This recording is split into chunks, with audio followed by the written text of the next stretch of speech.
आता आपल्या आवडत्या मालिकेचे संपूर्ण भाग मालिका प्रसारित झाल्यानंतर लगेचच पाहू शकता फक्त सन नेक्स्ट वर. भारतातील प्रेक्षकांसाठी मोफत सेवा.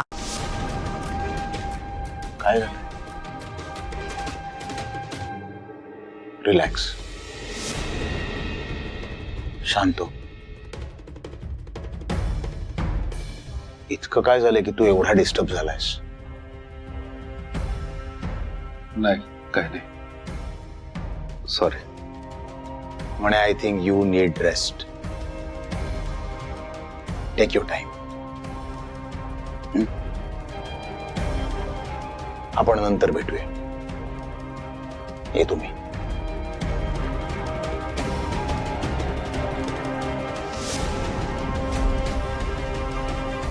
हे स्वानंदी, काय मॅडम तुम्ही आमच्यापासून काही लपवू शकत नाही. आम्हाला बातमी कळली की स्वानंदी प्रेग्नेंट आहे. हो ना? आणि त्यामुळे स्वानंदी या हॉस्टेलमध्ये राहू शकत नाही. काय ग? बोला ना, बोला ना पटापट. ऐकताय ना काय बोलतायत मुली? प्रेग्नेंट अजिबात नाही राहू शकत. शिखा बोलते ते बरोबर आहे मॅडम. एक minute.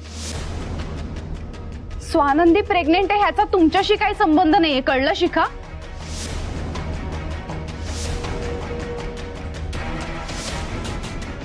So please stay away from her. अरे संबंध कसा नाही?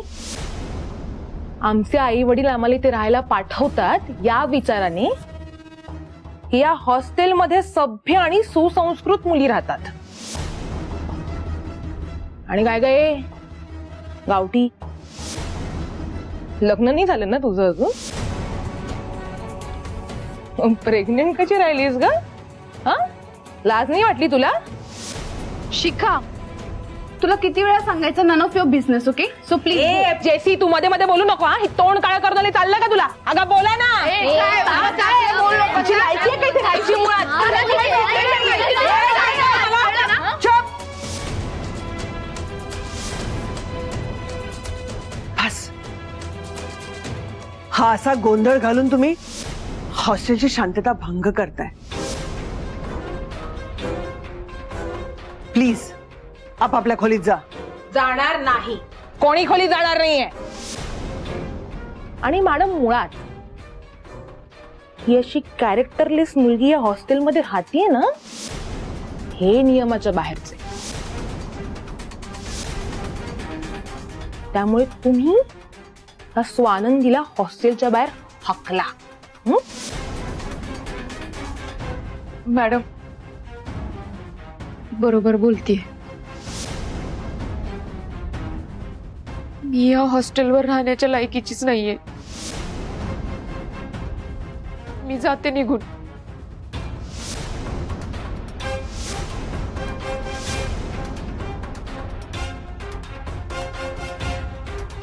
स्वानंदीला मी वचन दिलंय, तिला या हॉस्टेलमधनं मी बाहेर नाही काढणार.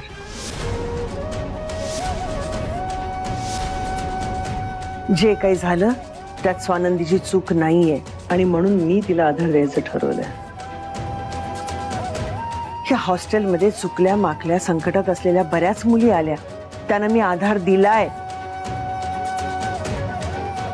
आज स्वानंदी संकटात आहे आणि मी तिला आधार देणार आहे. ती या हॉस्टेलमधनं बाहेर नाही जाणार. That's it. याचे परिणाम वाईट होतील मॅडम. रिअली?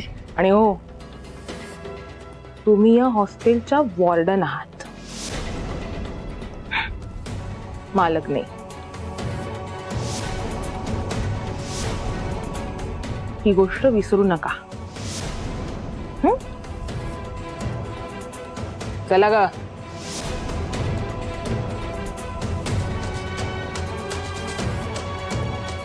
स्वानंदी,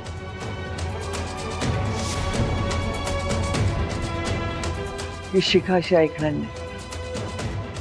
हे नक्की काहीतरी गोंधळ करणार. मी बघते. तू स्वानंदीकडे लक्ष दे. आणि काही लागलं तर मला हाक मार.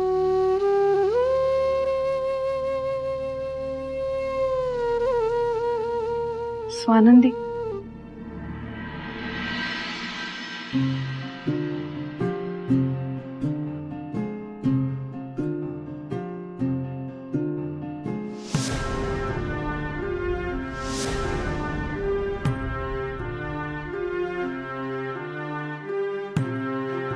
इतिहासाची पुनरावृत्ती आणि तेही स्वानंदी सारख्या मुलीच्या बाबतीत का का एकदा भोगलं हे दुःख आता परत बघण्याची सहनशक्ती नाहीये नाही. कुमारिका माता म्हणजे समाजाला कलंक आहे, कलंक. या कुमारी मातांना मान्यता देणं म्हणजे समाजात कीड बसवण्यासारखं झालंय. अगदी बरोबर बोललात बघा. अहो, हिनं समाजाच्या तोंडाला काळं फासलंय, काळं. आणि याची शिक्षा म्हणून हिच्या तोंडाला काळं फासा, धिंड काढा हिची. हिला आपल्या गावातून हकलून द्या. हो हो, हाच पर्याय बरोबर आहे. ही असली कीड गावात राहण्यापेक्षा हिला गावाबाहेर हकललेलं बरं. ए चलवट, निघित ना. पुन्हा या गावात दिसतील तर बघ. आणि हो, बाहेर जाऊन जर या गावाचं नाव सांगशील तर गावातले लोक तुला सोडणार नाहीत. काय रे? हा, निघितून. चल हो गाव बाहेर. हा, बाहेर, निघ इथून. बाहेर, बाहेर, बाहेर, बाहेर,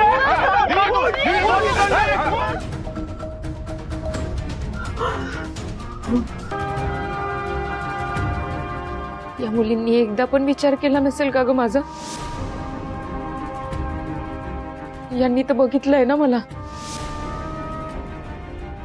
मी कधी कोणाच्या अध्यात नाही, मध्यात नाही, कधी पिक्चर नाही, कधी पार्ट्या नाही. दिवस रात्र फक्त काम काम काम. का? कर्ज फेडायचंय, माझ्या ताईडीचं लग्न करायचंय. हे सगळं बघितलंय ना यांनी. मग टोचून बोलताना यांनी एकदा पण विचार केला नसेल यांच्याकडनं काय अपेक्षा करायची म्हणा. 2-4 महिन्यात कधी माणूस कळतो का? पण माझ्या गावाकडचे, त्यांनी तर मला लहानपणापासून बघितलंय ना. मग आपली स्वानंदी असं काही करूच शकत नाही याची खात्री नसेल वाटली का त्यांना? ज्यांना मी आपल्या आईसारखं, मावशीसारखं, भावा बहिणीसारखं समजत होते, लहानपणी ज्यांच्या अंगा खांद्यावर खेळले, त्यांनीच तर समजून नाही घेतलं मला. या मुलींकडनं काय अपेक्षा करायची? या कसल्या घेत आहेत समजून मला? स्वानंदी, तो शांत होतो. किती त्रास करून घेते स्वतःला. प्लीज एवढा त्रास नको करून घेऊस.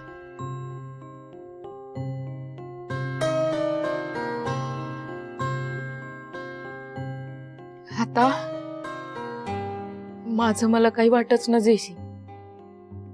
त्रास माझ्या 5वीलाच पुजलाय असं झालंय. माझ्यामुळं तुला आणि वॉर्डन मॅडमला त्रास झालेला मला चालणार नाही.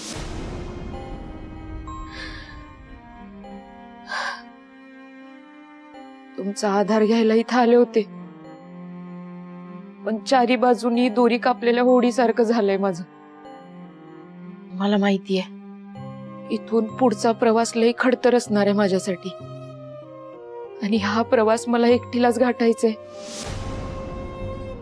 हे बी मला चांगल्याने माहितीये. तुम्हा दोघींचा बी आधार घेतला ना तर माझ्यामुळे तुम्ही दोघी संकटात याल. माझी चूक झाली. मी नव्हतं यायला पाहिजे इथे. सामान घ्यायला म्हणून आत आले. इथं आल्यावर कळलं की इथं तर माझं काही बी उरलं नाही.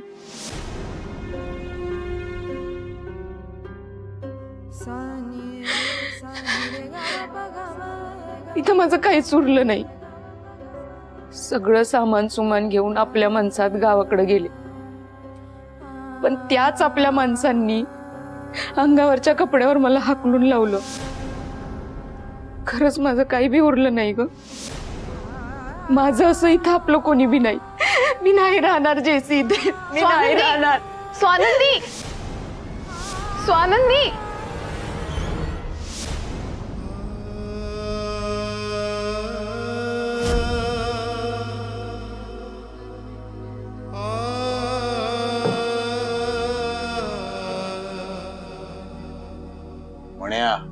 काय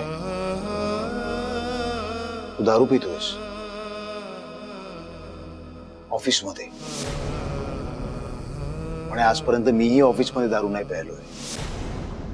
काय झालंय म्हण्या?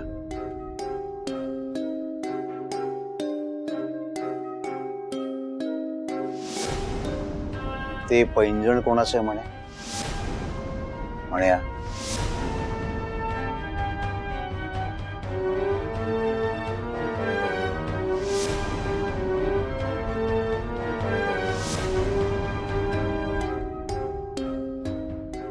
अजून काय हवंय रे तुला? मिळालं ना तुला ते जे हवं होतं ते मिळालं ना? दोघांच्या वाटा वेगळ्या, वाटा वेगळ्या. म्हण्या काय मिळालं मला? कसल्या वाटा? काय बोलतोयस तू? तू नशेत आहेस, तुला कळतंय का तू काय भरवतोयस ते? आणि इतकं काय झालंय की तू स्वतःचं भान हरवून बसलायस? काय झालंय म्हण्या? तुझ्या कुठल्याच प्रश्नाचं उत्तर नाही माझ्याकडे. मुळात तुला देण्यासारखंच काय नाही उरलंय माझ्याकडे. आता कळतंय का? हे बघ, सॉरी, मगाशी रागात कदाचित जास्त बोलून गेलो असेल मी. I am really very sorry. पण तुला काय होतंय प्लीज सांग मला, प्लीज. काय नाही झालंय रे. म्हणजे काही नाही झालंय. तू दारू पितोयस आणि काही नाही. म्हणा लहानपणापासून आपण एकत्र आहोत. माझ्या आयुष्यात घडलेली प्रत्येक गोष्ट मी तुला सांगितली आहे. प्यायलेली पहिली दारू, ओढलेली पहिली सिगरेट, माझ्या आयुष्यात आलेली पहिली मुलगी, इव्हन स्वानंदीने माझं हार्ट ब्रेक केलं ते सुद्धा मी तुझ्याशी येऊन शेअर केलं. आणि तू मला सांगतोस काहीच नाही झालंय. म्हणे काय झालंय प्लीज मला सांग. तुला कोणी काही बोललंय का? मुलगी काही बोलली? डिच केलंय तुला कोणी?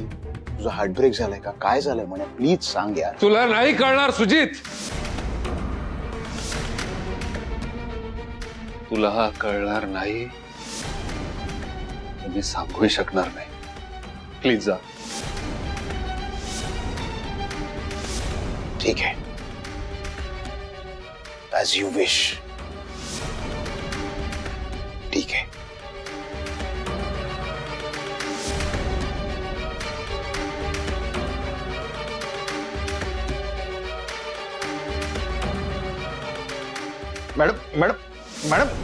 मॅडम हो, काय करताय? काय झालंय? सांगणार आहात का आता काय झालंय? काय झालंय? इथे माझ्या डोक्यावर बॉम्ब फुटून उद्ध्वस्त झालीये मी, आणि तू विचार काय झालंय म्हणून. रिलॅक्स मॅम, हे घ्या पाणी प्या आणि जरा शांत व्हा. अरविंद स्वानंदी मुंबईत परत आली आणि शी इज प्रेग्नेंट.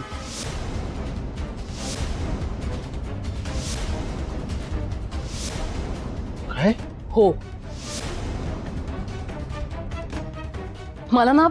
मला सुचत नाहीये आता, खरंच काही सुचत नाहीये. टेन्शन आलंय मला. अरविंद, सुजितचं नसेल नाही म्हणून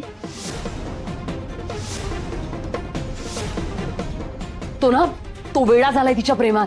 ती गावी गेल्यानंतर हा कसा वागत होता बघितलंस ना तू. तिच्या नादात साखर गावात जाऊन पोचला. बरं झालं आपण तो फेक कॉल करून त्याला इथे बोलावून घेतलं, नाहीतर तिच्या बहिणीच्या लग्नानंतर स्वानंदीला लग्नाची मागणी घालायला कमी केलं नसतं याने.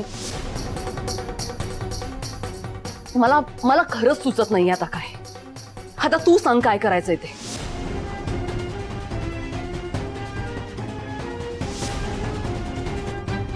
अरविंद. हा हा,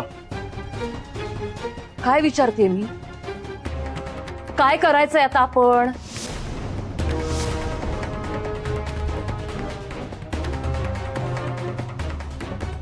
काहीही झालं ना, काहीही झालं तरी स्वानंदी मुंबईत आहे हे सुजितला कळता कामा नाही. सगळ्यात आधी सुजितच्या मोबाईल मधून स्वानंदीला ब्लॉक करायला हवं.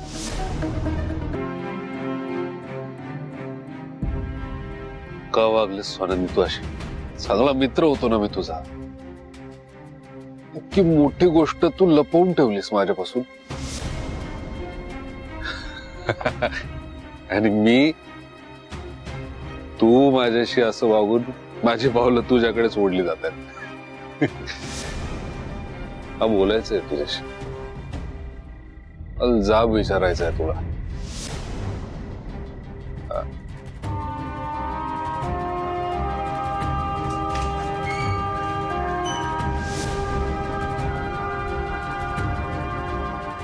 पण मी कोण?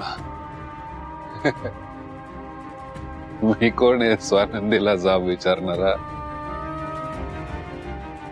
आपल्यातल्या सोकॉल्ड मैत्रीची काय किंमत ठेवली तू स्वानंदी?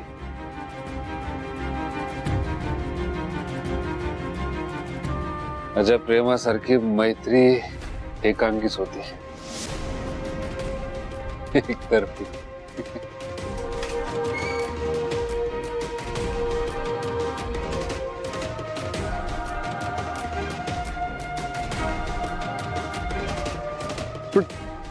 पण का स्वानंदी,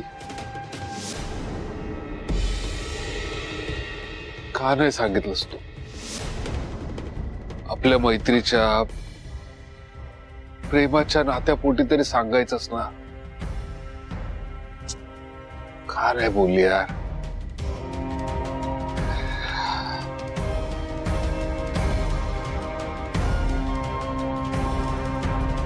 बोलणार मी तुझ्याशी.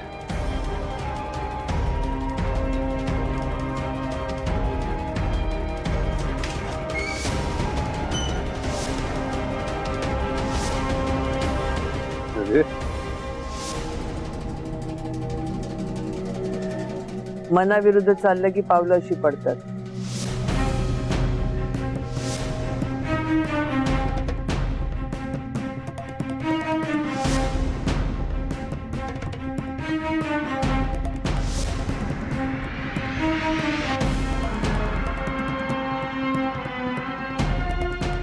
गाडीने आलायस? हो, निघालो होतो.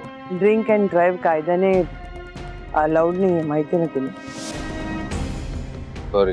वडीलधारी म्हणून सांगतेय, दारू पिऊन गाडी चालवू नकोस. चल ये, कॉफी देते तुला. नाही, आता या वेळेला तुम्ही मला हॉस्टेलमध्ये येऊ देणं नियमात बसत नाही. त्यात मी जरा दारू पिऊन तमाशा करणाऱ्यांपैकी तू नाहीयेस, हे माहितीये मला. इथे अशा वेळी अशा अवस्थेत आलायस म्हणजे नक्कीच काहीतरी झालंय. ये आतमध्ये. नको, मी ये म्हटलं ना.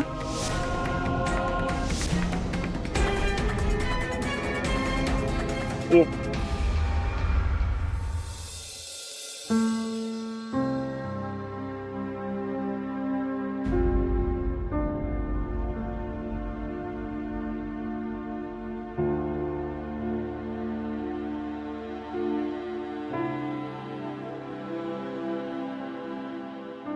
थँक्यू.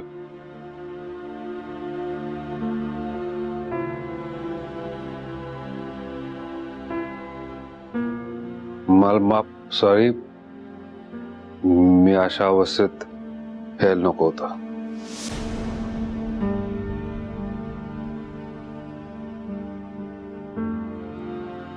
मला सॉरी म्हणून तात्पुरतं तुझं गिल्ट जाईल, पण आयुष्याचे हे प्रॉब्लेम सॉल्व्ह करण्यासाठी दारूच्या बाटलीचा आधार घेतलास ना, तर हे प्रॉब्लेम काही काळापुरतं धुसर होतील, पण प्रॉब्लेम सॉल्व्ह नाही होणार.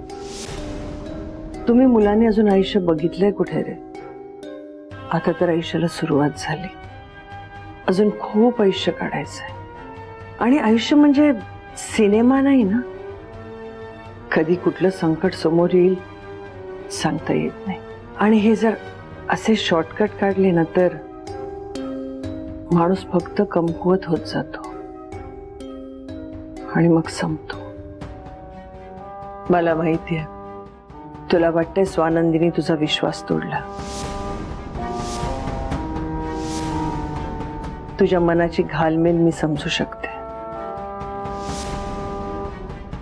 मॅडम, तुम्हाला गेली 25 वर्ष वॉर्डन म्हणून हे हॉस्टेल सांभाळते. वर्षभरात साधारण 70-80 मुली तरी माझ्या डोळ्यासमोरनं गेल्या. तुमच्या वयाच्या मुलांचे प्रॉब्लेम मी समजू शकते.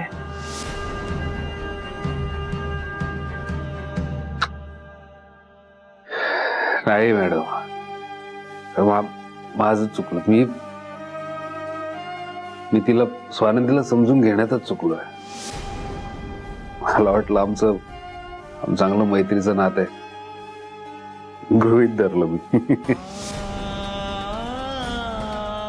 अंदाजच चुकले सगळे. का? कशावरून? का वाटतंय तुला असं? जाऊ द्या, त्याच्याबद्दल मला काही बोलायचंच नाहीये. तिचं आयुष्य तिला लपलावं, त्या बोलणं चुकीचं आहे. कुणाच्याही आयुष्याबद्दल आपण किती सहज बोलून जातो ना. म्हणजे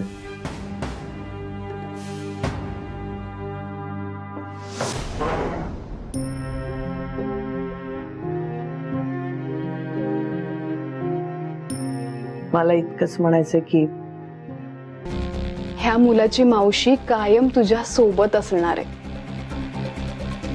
trust me Swanandi. I am so sorry.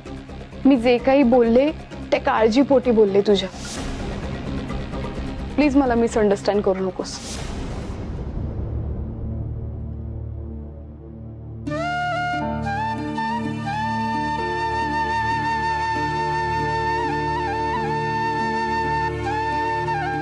Thank you.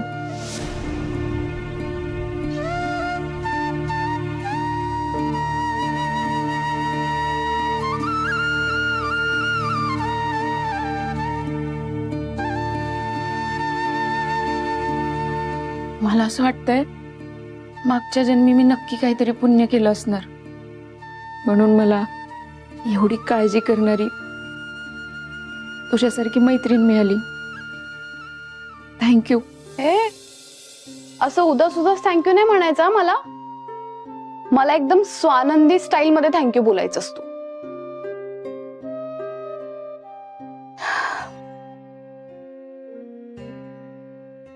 Thank you बरं का. आता कसं? आता असं वाटतंय खूप दिवसांनी स्वानंदी परत आली. पण मी सॉरी बरं का. तू का सॉरी बरं का? अगं मला तुला आता सोडून जावं लागतंय. का रिपोर्टिंगची असाइनमेंट आहे. काय करू अगं, जावं लागतंय. Work calling. मनात इच्छा नाहीये पण जावं तर लागणार ना. पण आज मी खूप हॅपी आहे कारण तू खुश आहेस म्हणून. तू जा बिंदास, मी घेईन काळजी. बरं ऐक, हा छान मूड असाच ठेवायचा. दुनिया गेली. Okay sorry. पण स्वानंदी, त्या मुली तुला टोचून बोलतील, वाईट बोलतील. त्यांच्या बोलण्याकडे लक्ष देऊ नकोस प्लीज. आणि काही लागलंच तर कॉल कर. जेसी, अशी किती दिवस पाठीशी घालणार आहे मला? किती दिवस जगापासून वाचवशील? Lifetime. Life time.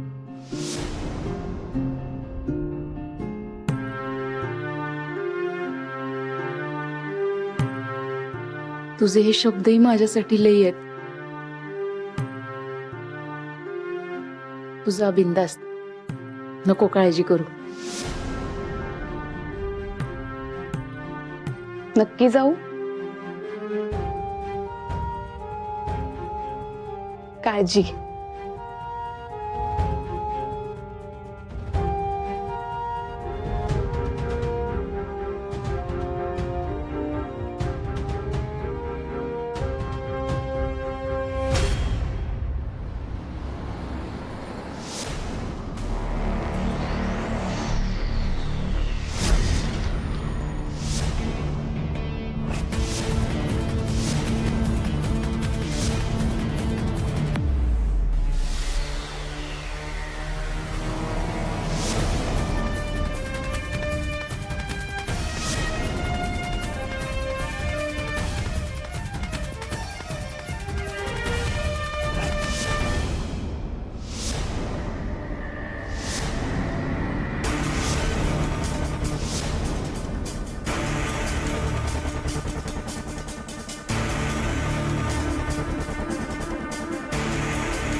तू मला माणुसकीच्या बाता मारायच्या नाही हा, कळलं?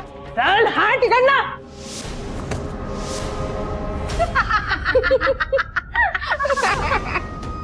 अर्र. लागलं का तुला? मी तर तुझी मदतच करत होते. फुकटचं अबॉर्शन झालं असतं ना.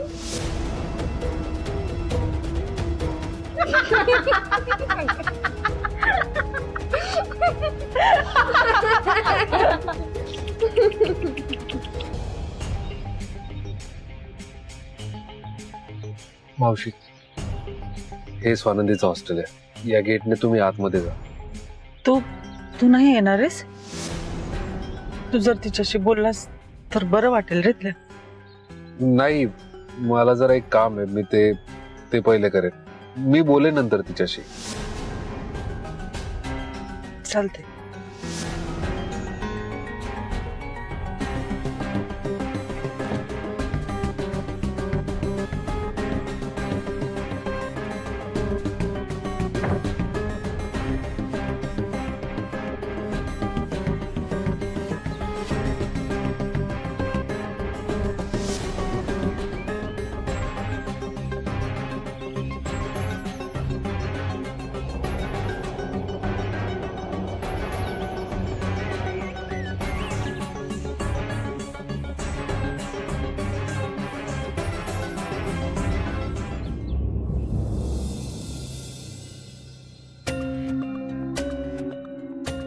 सुजित, टेंडर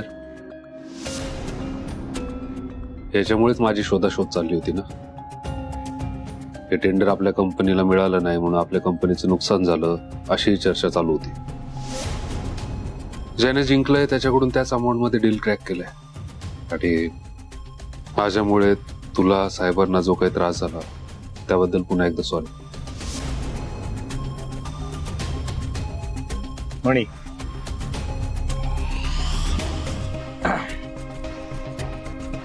नाही, गेले 2-3 दिवस मी स्वानंदीला फोन करण्याचा प्रयत्न करतोय, तिचा फोन लागत नाही. तुम्ही असाल ना कॉन्टॅक्ट मध्ये? नाही. कंपनीच्या एका नव्या व्हेंचरसाठी तिच्या मदतीची गरज आहे म्हणून तिच्याशी बोलण्याचा प्रयत्न करतोय. नाही, मी का असेल कॉन्टॅक्ट मध्ये? तुमचा काय संबंध?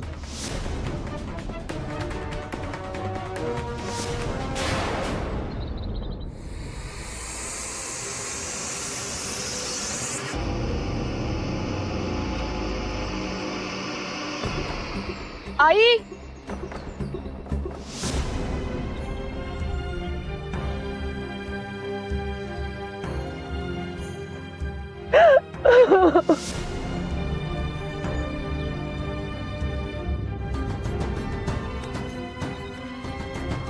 कशी आहेस तू बाळा? तू आलीस ना आता. आता बघी स्वानंदी लवकर बरी होईल.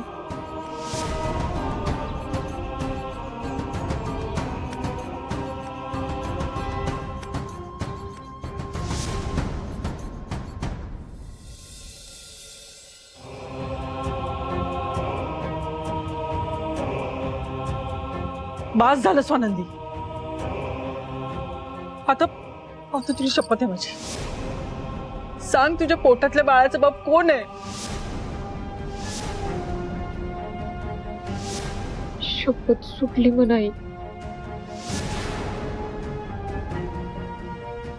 पण असले प्रश्न विचारून मला धर्मसंकटात टाकू नकोस.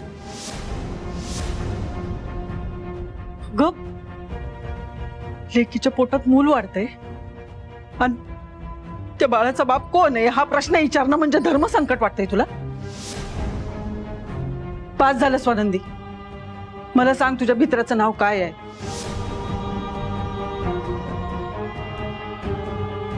अगं, हे असलं वागणं आपल्या संस्कारात नाही बसत बाई. लग्नाच्या आधी पोरीला अब्रूलाही जपावी लागते. पोरीची अब्रू म्हणजे काचेचं भांड असते बघ. एकदा का त्याला तडा गेला की फक्त आयुष्यभराची बदनामी. पण आता काय करणार? झाली ना चूक. आपलं नशीब म्हणायचं आणि पुढं चालायचं. स्वानंदी, स्वानंदी अगं सांग की, त्याचं नाव काय, पत्ता काय, बोल की.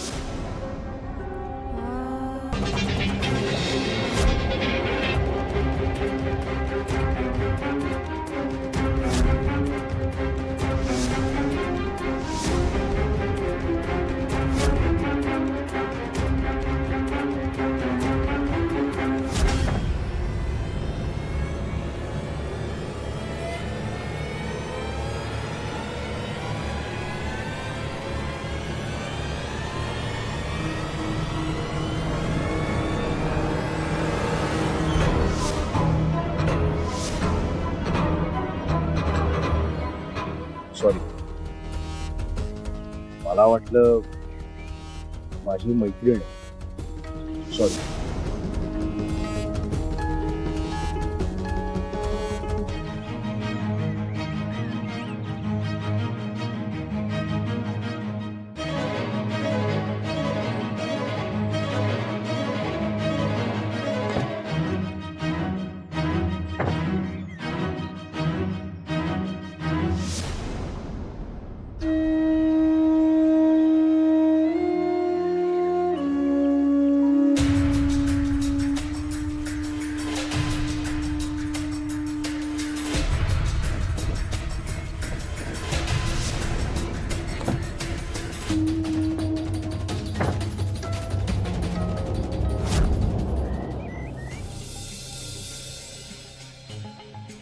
मणी,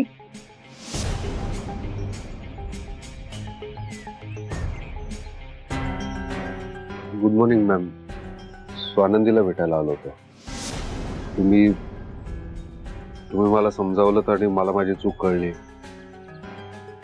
ही वेळ स्वानंदीवर चिडण्याची नाही, तिला समजून घेण्याची. आणि ती तिच्या पर्सनल गोष्टी मला शेअर करेल असा मी कोण लागून चाललो. पण मॅडम, मी मित्र म्हणून नक्कीच मदत करू शकतो. चांगले तुला तुझी चूक कळेल, पण थोडासा उशीरच झाला. तो आनंदीची आई तिला घेऊन गेली. हो, मी नंतर येतो. विचारणार नाहीस कुठे घेऊन गेली? कुठे? अबॉर्शन करायला.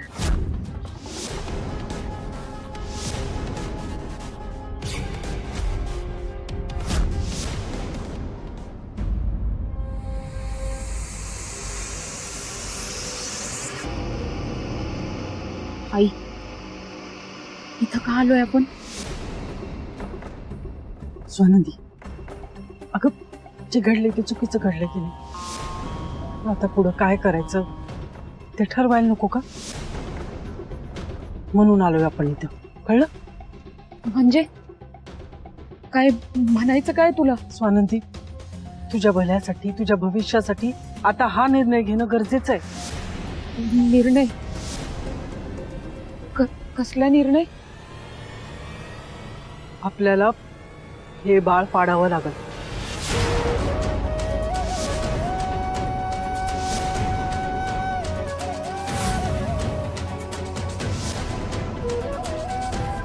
अगं आई, काय बोलतीस तू? येडी का खोळी तू? मी इथे 1 मिनिट बी थांबणार नाही. तू बी चल माझ्या संग. स्वानंदी, खूप ऐकून घेतलं तुझं. आता फक्त माझं ऐकायचं.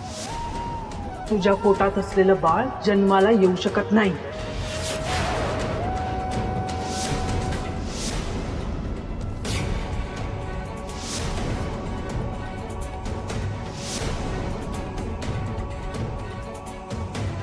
अगं आई, काय बोलतीयस तू? तू एक स्त्री आहेस ना? तू आई बी आहेस ना? असं का बोलतीयस? म्हणूनच मी आई आहे ना, म्हणूनच अगं तुझ्या भल्यासाठी, तुझ्या भविष्यासाठी हा निर्णय घेणं गरजेचं आहे. स्वानंदी, मला माहितीये कुठल्या बी जीवाला मारणं हे चुकीचंच आहे. अगं पण आपण वास्तवाचं भान नको का ठेवायला? हा सांग, ज्या नराधमाने तुझ्या बरोबर हे समज केलं तो तुझ्या नकळत निघून बी गेला. पण आता त्याचे परिणाम तुला एकटीलाच भोगावे लागणार आहे. लग्न न झालेल्या आईला स्वीकारणारा माणूस आयुष्यात मिळणं फार कठीण असतं ग. सहजासहजी नाही मिळत असं कोण. आणि मला एक गोष्ट सांग, तुला फसवून, तुला अंधारात ठेवून, तुझ्या बरोबर हे समज करून त्यातून हे मूल तुझ्या पोटी आलंय. अशा मुलाला जन्माला घालून तू त्याला आपलं मानू शकशील? त्याच्यावर मनापासून प्रेम करू शकशील तू? हा सांग की. आई, अगं हे जे काही बिघडलंय त्या बाळाची काय चूक आहे? चूक कुणाची बी असो, अगं पण शेवटी त्याचे परिणाम तुलाच भोगावे लागणार आहेत ना. ज्या माणसाने हे पाप केलंय तो कोण आहे त्याचं साधं नाव बी नाही माहिती आपल्याला. आपण पोलीस कंप्लेंट बी करू. पण तुझ्याकडे काय पुरावा आहे की हे समजा तुझ्या नकळत घडलंय म्हणून? आणि आता तर त्याला लय दिवस लोटून गेले. स्वानंदी ऐक माझं. आई तू माझं ऐक की. दुसरा काही पर्याय असेल की. दुसरा काही पर्याय असता तर मी तुला हे समजा करायला भरीच पाडलं असतं का? काही विश्वास ठेव माझ्यावर. मी जो काही निर्णय घेतला तो नीट विचार करून घेतला. तू रात्री झोपलीस आणि माझ्या डोळ्याला डोळा नव्हता ग. हे बघ ऐक माझं. हे सगळं संपून टाकण्यातच तुझं भलं आहे अगं. आपण एखादं वाईट स्वप्न पडल्यासारखं समजा विसरून जाऊ. त्या गावातल्या लोकांची तोंड कशी बंद करायची ते बी मी बघेन. पण बाळा तुझ्या आयुष्याला लागलेला हा डाग कायमचा मिटला पाहिजे. बघ स्वानंदी तू आता जेवढा विचार करशील ना तेवढा आपल्या दोघींना बी त्रास होईल. चल. अगं आई मी काय म्हणते आई थांब तरी माझं. अगं आई ओ ताई आम्हाला ना ते बायांच्या डॉक्टरांना भेटायचंय. कुठं जायचं? तुम्ही तिथे चौकशी करा. आई ऐक की माझं. चल. अगं आई गप्प बस. तुला हे सगळं कसं खरं वाटू शकतं रे? हे जी मुलगी आपल्या कुटुंबासाठी, आपल्या बहिणीसाठी, बहिणीच्या लग्नासाठी पैसे गोळा करण्यासाठी पडेल ते काम करत होती, नोकरी करत होती, रात्रंदिवस मेहनत करत होती, ती मुलगी असं कसं वागू शकते रे? इतकंच ओळखलं का रे तू तुझ्या मैत्रिणीला? वाईट तर या गोष्टीचं वाटतं की हे सगळं कळायला खूप उशीर झाला. तो वाईट माणूस कोण होता ते शोधून काढायला तर आपल्याकडे काही पर्याय नाहीये. आणि या सगळ्यांनी स्वानंदीचं आयुष्य मात्र बदलून गेलं. मॅडम तुम्ही आता काय बोलत ते कळ